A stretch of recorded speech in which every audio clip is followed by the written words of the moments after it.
Welcome back or welcome to Beer Grilled Skinny, where a mother-daughter team embraces the random. I'm Lorianne, and I am joined by Justine, my mother, and we love having chats. We love having fun. And we love storytelling. Oh, yeah. And what makes you like stories so much? Well, it's funny that you bring this up because it came to my mind how when I was a kid and I would tell something, who knows what, and my mother and my dad both would say, don't be storytelling. Now I'm like, why? Really? Because while I'm in school, that's where I heard about, Tigger. And Winnie the Pooh. And Winnie the Pooh. So, and moving on, then I'm studying stories like, Julius Caesar, Shakespeare, all of those in high school. Somewhere in there, I began to realize that they thought lying, which in the Ten Commandments, thou shalt not lie, and storytelling, it was just really one wrapped over the other. So I guess maybe intent. I'm sure intent plays into it a lot, which that brings up two memories. The first one is when, I can't remember what it is you said I did wrong, but I was like crying, and you just wouldn't believe me. And it was one of the times I wasn't lying, because I do lie. It's a thing. I'm remembering a report card. No, you didn't know about the report card, but that was an awesome lie. No, there was a time, I think my underwear was not where it belonged, and it was wet, and I was saying I really don't know. I just remember that you were getting the laundry out of my bedroom, and you were mad at me because of lying, and I don't remember exactly what I lied about, but let's move on. Okay, which bedroom was that? Oh, on Kirksford Drive. Okay, all right. You were still a young'un. I was, and I would cry. I cried a lot. You took me to Cloth World, made me sit there while you looked at patterns, and I'd have to lay down on the floor and kick my feet up in the air. In between when I went into the fabric, they used to have these fabric things that were in a circle, and you could hide in them. And then when women would come by to look at the fabric, I would be like, boo! And what was so funny, when you did lay down and do your kicking and screaming and everything, and I would just ignore you, but I would move.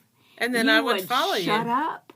Immediately come wherever I was, lay down and start all over again. I was trying to get something across to you.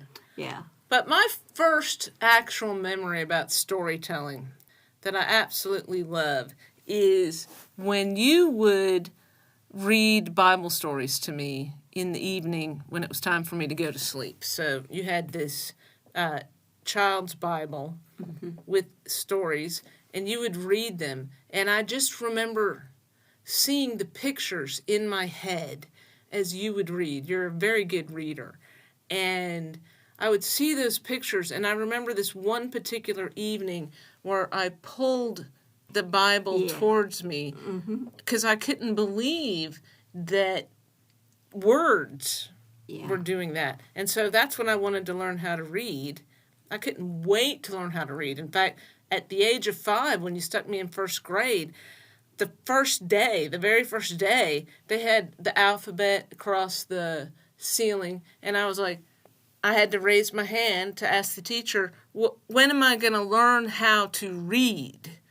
And I ended up reading, by the time I was in 3rd grade, I was reading at a college level because I absolutely love reading. And I think the love of the reading is the love of reading stories. I don't remember you reading your math book to that degree. So it was probably stories. And that is still a mystery to me of how we just crave storytelling. Whether you're in the woods around a campfire or, like you say, in the bedroom reading to each other, it's just, And we go to acting classes to learn how to tell stories with the characters that are already written down. Yeah. I feel like stories guide us. They certainly, I mean, stories maybe are not a way guide of... us, but make us aware of different cultures and different ways of looking at things. No, I disagree 100%. That's fine that we can also learn about different cultures, but I think stories tell us how to behave in a way that just telling you how to behave doesn't work. So, for example, it's not just reading, which I love, but it's also films. So movies have really guided my life, actually guided my life. You used to watch every romantic comedy that came out in the 80s and the 90s. And I watched those movies and learned this is what not to do when working on a romance. And I found that very useful. And that's why they were comedies, because I don't think they thought anyone should behave this way either. That's fascinating, because when I think back to going to the theater and watching stories, I'm trying to think of the ones that my parents allowed, and I think about stories about the Romans. Ben-Hur was a story about, a Jewish guy racing against other Romans with chariots and horses. Racing or raising? Racing. It was like just a racetrack inside of the stadium. Colosseum? Yeah. And I can't think of anything that it taught me about other than history, man's inhumanity to man sometimes. You did get a lot of that with the kind of stories you were watching. Yeah. Yeah, I remember Old Yeller. What a tragic story. I couldn't stop crying, and my family was not very happy with me, and I think back now, why weren't they just crying? Why didn't they just cry? Why weren't they happy with you? Because it was in public. Oh my God, I'm throwing a scene. And I wasn't really, but I did cry loud. I refused to read that book because I already knew it was a tragedy. Yes. Yeah. I will never read that book. Yeah. The only people who are allowed to kill the dog, John Wick was the only movie that ever figured out how to kill the dog, and it worked because it was right at the beginning of the movie, and then he took great revenge on... I don't want to spoil y'all who haven't watched John Wick if you're planning to watch John Wick, but let's just say, don't kill the dog. So, I don't think we're coming to a consensus about why storytelling is so valuable to us. Oh, okay, I'll go, John Campbell, is that his name? The Quest. Yes. Those are teaching stories. If what you write is in that direction, you're in one place, you have to go to another place, and all of the trials that you go through to get to the end. That, I think, is teaching. You mean like life? Yeah, but sometimes it's not, they break it down in pieces, The story is like today for a 15-year-old or a 21-year-old. It's different stories. And that might be why we tell stories, because we realize how tough it's going to be sometimes and how to win. That's some of the stories. It still doesn't explain all of them, because there are stories that we hang up on. There are. That's because now that's just current. We've watched some movies lately where they just aren't putting in the effort. I remember this one movie called The Player. It was a Robert Altman movie, and there's a scene where all of the production people are sitting around a conference table, saying, well, we could save a lot of money if we just got rid of the writer. And this came out in the 90s, and then they all laugh, and I thought, oh, well, that's not going to happen. But then somebody looked at that and went, this is a great idea, and they don't have very many good writers now. Or everybody and his brother jumps in. No, it's not everybody and his brother jumping in. It's them not wanting to pay writers to write things. It's, in my opinion, and I could be wrong, but my very strong opinion is that finance people have taken over Hollywood and decided we want the cheapest story ever and we want it to be generic so that no one will be offended, that kind of thing. And I think being here in North Carolina and seeing how the film industry is going, that there are a lot of films made by independents that have a little bit more writer skill to them. So, yeah, you have the ones who want, and that comes back to Lion. You've got the ones that they're only in it to make money, and you've got the ones who are creatives, and they just can't wait to do something really creative. But that bothers me because the ones that make the most money are the ones that are creative. I don't know if that's always true, but let me talk about when I was on the Ally McBeal set, and I worked as an extra because I wanted to see how things were done. So you had somebody had already laid out the story. Robert Downey Jr. knew his part.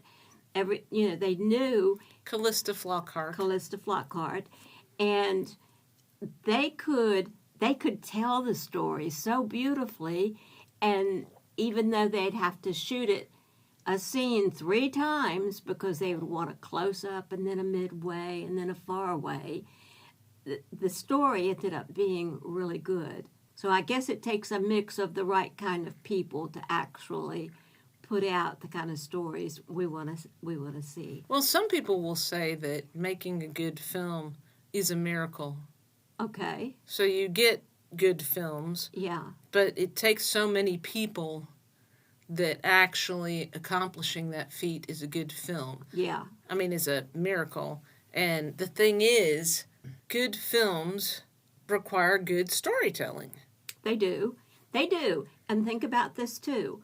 When I was working in commercial production, a director or a creative would want the same crew every time they did something. Oh, they did the same thing. Remember when Michael Douglas did Romancing the Stone and Danny DeVito was in it? Uh-huh. And then he did 3 or 4 films with Danny DeVito because they became friends. Yeah. That's a thing. It's actually a thing, and it should be. Yeah. You find a team that you want to work with, why wouldn't you want to keep working Yeah. with them? Yeah. It's the same thing. I mean, we're all over the place today, but let me remind you people that we embrace the random. I am disagreeing with my mom right now about storytelling. I think storytelling really is a way to teach people how to live. It is a way.